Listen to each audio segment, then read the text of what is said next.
मंदिर में जाकर दीपदान जरूर करना। दीपावली के पर्व पर शिव मंदिर में जाकर उसके आसपास में दीप जरूर लगाना। क्यों? आपको वही फल प्राप्त होगा जो काशी में देवताओं ने दीप जलाकर प्राप्त किया, वही।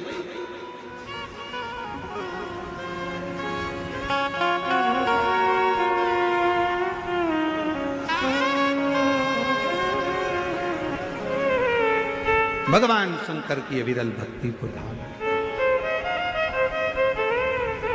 शिव तत्व को धारण कर। और इस वर्ष जब आप बीस अक्टूबर को दिवाली मनाएं और 20 तारीख को जब आप दीपावली का पर्व मनाएंगे, हमारे यहां भी दीपावली कुबेरेश्वर धाम पर 20 तारीख की है, खजाना रहता है। ऐसा ही क्रम दीपावली पर्व का रहता है। तो 20 तारीख को जब आप दीपावली मनाएं तो इस वर्ष सबको कहूंगा, जितने भी आस्था चैनल पर कथा सुन रहे हैं, जितने फेसबुक यूट्यूब पर कथा श्रवण कर रहे हैं, यदि आपकी जिंदगी में 4 दिन दुकान चल रही है, 4 दिन बंद पड़ी है, व्यापार थोड़े दिन चलता है, थोड़े दिन बंद हो जाता है, आपके विद्रोही, आपके दुश्मन आप पर कहीं ना कहीं से इधर से उधर से वार कर रहे हैं, या आपका लक्ष्य आपको प्राप्त नहीं हो रहा, कोई बहुत मेहनत करता है, बहुत मेहनत करता है तो भी लक्ष्य नहीं मिल पा रहा, जहां तक आपको पहुंचना है वहां तक यदि आप नहीं पहुंच पा रहे हैं, तो इस दीपावली पर जब आप 20 तारीख को दीपावली का पर्व मनाएं, तो 20 तारीख को दीपावली के पर्व के दिन शंकर भगवान को स्पर्श कराकर एक बेलपत्र लेकर जरूर अपने घर पर आए, और जहां पूजन कर रहे हैं उस बेलपत्र को एक प्लेट में अवश्य रखें, उस पर हल्दी और कुंकू उस पर अवश्य चढ़ाएं। एक चावल का दाना लाल कर, एक चावल का दाना पीला कर उस बेलपत्र पर अवश्य चढ़ाएं, और उस बेलपत्र को अपने पास में 1 वर्ष तक संभाल कर रखना। फिर अगले साल आप और हमें बताना कि उस बेलपत्र ने आपको मंजिल तक पहुंचाया कि नहीं पहुंचाया, आपको लक्ष्य प्रदान कराया कि नहीं। कई लोग रहते हैं, बहुत मेहनत करते हैं, बहुत परिश्रम करते हैं, सब चाहते हैं कि ये व्यक्ति इतने स्थान पर बैठे, इसको ये पद मिलना चाहिए, इसको ये कुर्सी मिलना चाहिए, इसको ये जगह मिलना चाहिए, इसको वहां तक पहुंचना चाहिए, इस व्यक्ति को तो इस पद पर पहुंचना चाहिए पर नहीं पहुंच पाता, इस व्यक्ति को तो वहां तक पहुंचना है पर ये नहीं पहुंच पाता। एक बेलपत्र का प्रयोग कर देते, अगले वर्ष बात करेंगे कि मेरे भोलेनाथ ने आपका हाथ पकड़कर आपको उस मंजिल तक भेजा कि नहीं भेजा।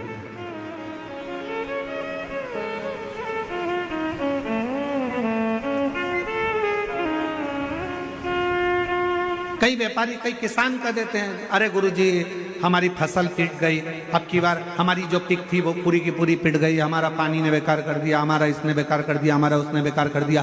बेचारा किसान कर्जे में होता चले जाता है, तकलीफ में होता चले जाता है। हम उनसे भी कहेंगे एक बार प्रयोग कर देखिए, एक बेलपत्री का दीपावली की रात्रि को, और अब की बार दीपावली का पर्व 20 अक्टूबर को जो मनाया जा रहा है, 20 अक्टूबर दीपावली पर्व के दिन एक बार प्रयोग कर देखिए कि वो बेलपत्र शिव जी को लगाया हुआ। क्यों? क्योंकि भगवान शंकर ने माता लक्ष्मी को जब भगवान विष्णु को दिया था, क्योंकि माता लक्ष्मी की माँ ख्याति देवी तो लक्ष्मी जी का विवाह शिव जी से करना चाहती थी, पर शंकर जी ने मना कर दिया था कि मैं विवाह नहीं करूंगा, इनको तो नारायण को दे दो। तो लक्ष्मी जी को भगवान शंकर ने जब यहाँ आया तब माता लक्ष्मी ने वर दिया, भगवान शंकर से प्रार्थना करी, आप मुझे आज्ञा करो। शंकर भगवान ने कहा, जिस दिन तुम पृथ्वी पर भ्रमण करने के लिए आओ और जिस स्थान पर बेलपत्र विराजमान हो उस स्थान पर तुम सदा विराजमान हो जाओ। वहां से दिल से पुकारो, दिल से कहो उसको, दिल से विनय करो उसको, दिल से निवेदन करो उसको, वो सुनेगा, आएगा, देगा, झोली भरेगा, जाएगा। तो शंकर भगवान पर चढ़े हुए जल की महत्वता शिव महापुराण की कथा कहती है। भगवान शंकर का पवित्र चरित्र कह रहा है कि मरने वाले व्यक्ति के मुख में गंगा जल क्यों दिया जाता है। आपके बच्चे पूछें, आपके रिश्तेदार पूछें तो उनको बताना कि शिव महापुराण में वर्णन आता है, स्वयं यमराज की धर्म पत्नी धुमोरना ने यह प्रश्न स्वयं जिस पर यमराज बैठते हैं उस भैंसे से, उस पौंड्रक से पूछा, भैंसे से कि तू किसी को कष्ट देता है, किसी को नहीं देता।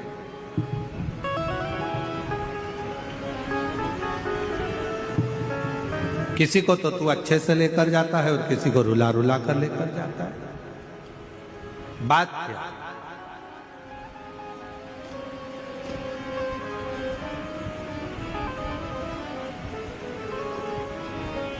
क्या बात है? तो भैंसे ने कहा कि मैंने शिव जी ने, शंकर भगवान को मैंने वचन दिया, क्योंकि मेरे देवाधिदेव महादेव ने तो मुझे यमराज को दिया। आज अगर मैं यमराज के पास में हूं, यदि मैं यम के साथ में रह रहा हूं, तो इसमें शिव जी की कृपा है, मुझे शंकर भगवान ने करुणा कर दिया।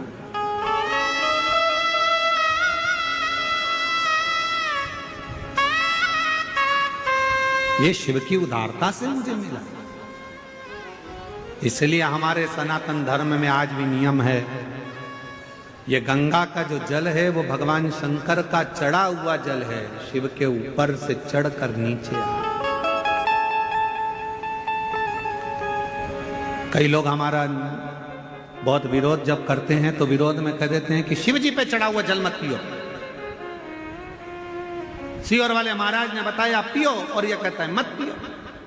तो जो तुमसे कहे कि शंकर पर चढ़ा हुआ जल नहीं पीना चाहिए, तो उनको कहना कि फिर तो मरते समय तू गंगा जल भी मत पीना, क्योंकि वो भी तो शंकर जी पे चढ़ा हुआ है। शिव जी के शीश पर आया तब तो नीचे आया। शिव महापुराण की कथा कहती है कि धुमोरना से, यमराज जी की धर्म पत्नी से स्वयं भैंसा कह रहा है, वो पौंड्रक भैंसा कह रहा है कि शिव की कृपा, शंकर की। कहा जिसके ऊपर शंकर का चढ़ा हुआ जल का प्रोक्षण हो, जो शिव का चढ़ा हुआ जल का आचमन कर ले, कहा उसको फिर कोई नरक के भोग ना भोगना है। प्राण छूटते समय हम काशी ना हो, पर यदि हमने शंकर भगवान आपको एक लोटा जल चढ़ाया है तो इतनी कृपा जरूर करना, हम भले काशी में ना हो पर काशी वाला हमारे करीब में जरूर हो। ऐसी काशी वाला।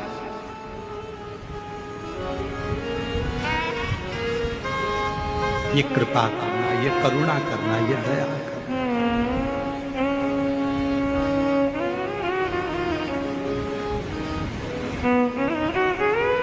यमराज की जो धर्मपत्नी है ना,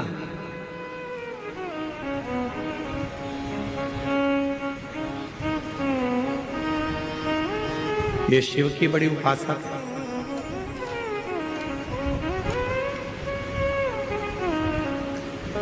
ध्रुमोर्ना दक्ष प्रजापति की बेटी है। शंकर भगवान की धर्म पत्नी भी, माता सती भी दक्ष प्रजापति की बेटी है। कामदेव की धर्म पत्नी रति भी दक्ष प्रजापति की बेटी है। यमराज की धर्म पत्नी वो भी धुमोरना भी दक्ष प्रजापति की बेटी। महाराज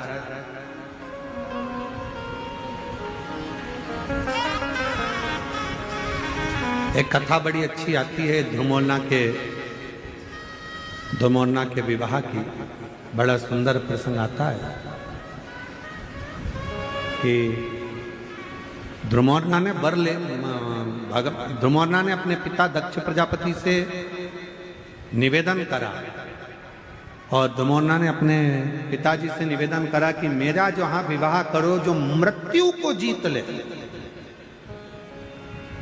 जो मौत को विजय प्राप्त कर ले, जो मृत्यु पर विजय प्राप्त कर ले, उससे हमारा विवाह। ध्रुमोरना ने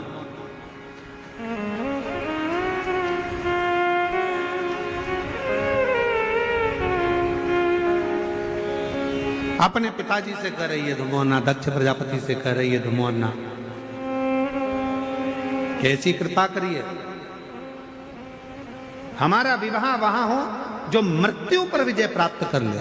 तो इतने में दक्ष प्रजापति ने विचार करा, ठीक है, अगर आप ऐसा कहते हो तो आपके लिए हम वही वर ढूंढेंगे जो मृत्यु पर विजय प्राप्त कर ले। तो उनके लिए उसी समय पर दक्ष प्रजापति ने यमराज को लाकर खड़ा कर दिया। तो धुमोरना ने देखा कि ये यमराज, इसका तो पूरा स्वरूप बड़ा कृष्ण है, काला है और भयंकर स्वरूप है। तो इतने में धुमोरना ने कहा कि पिताजी इनसे विवाह, तो कहा ये यमराज है, इससे विवाह कर लो। धुमोरना ने अपने पिताजी का कहना माना, हां भर ली। शादी के मंडप में धुमोरना पहुंच गई। जरा ध्यान से सुनना, शादी के मंडप में धुमोरना पहुंच गई।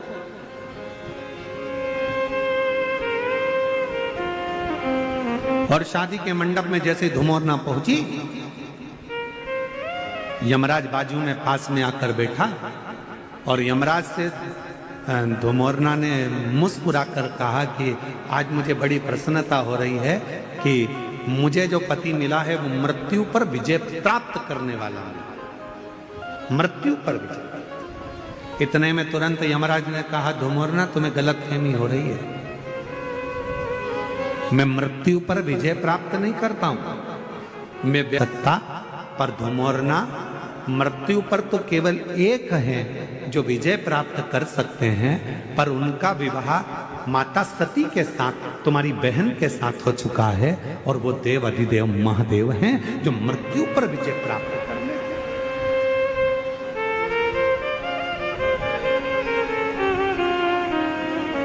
जो मौत पर विजय प्राप्त कर ले। इतने में धुमोरना उठकर चली गई और जैसे ही धुमोरना उठकर गई, दक्ष प्रजापति को सूचना मिली कि मेरी बेटी यमराज से विवाह नहीं करना चाहती, अब करा क्या जाए। इतनी देर में दक्ष प्रजापति ने अपनी दूसरी बेटी विजया को मंडप में ले जाकर बिठा दिया। शादी के मंडप में जैसी विजया बैठी, वैसे ही उसी समय, उसी पल, उसी घड़ी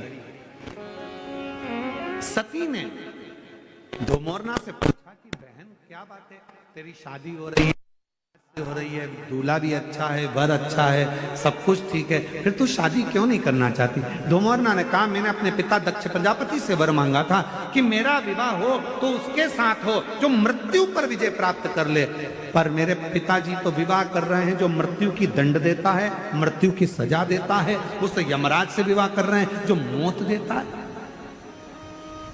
तो क्या हुआ, कोई बात नहीं।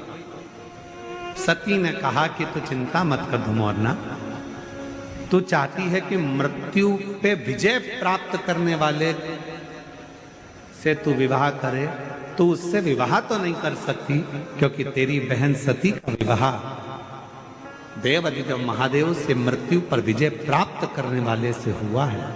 पर इतना धुमोरना, तेरा पति मृत्यु लोक में जाकर जिस व्यक्ति के प्राण को लेकर जाएगा यमलोक में,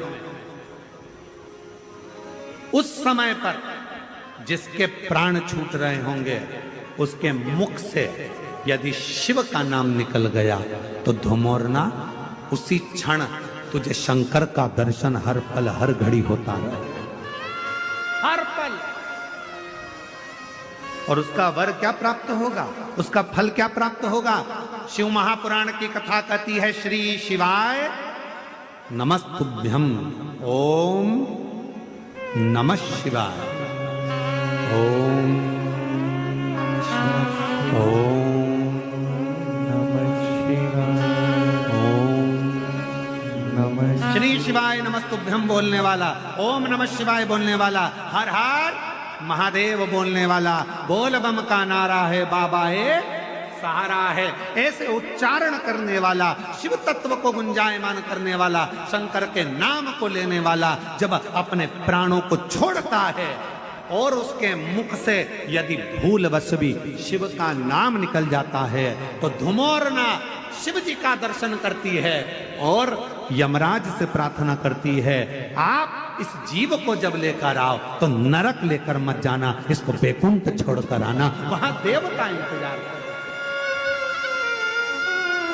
वहां देवता इंतजार कर।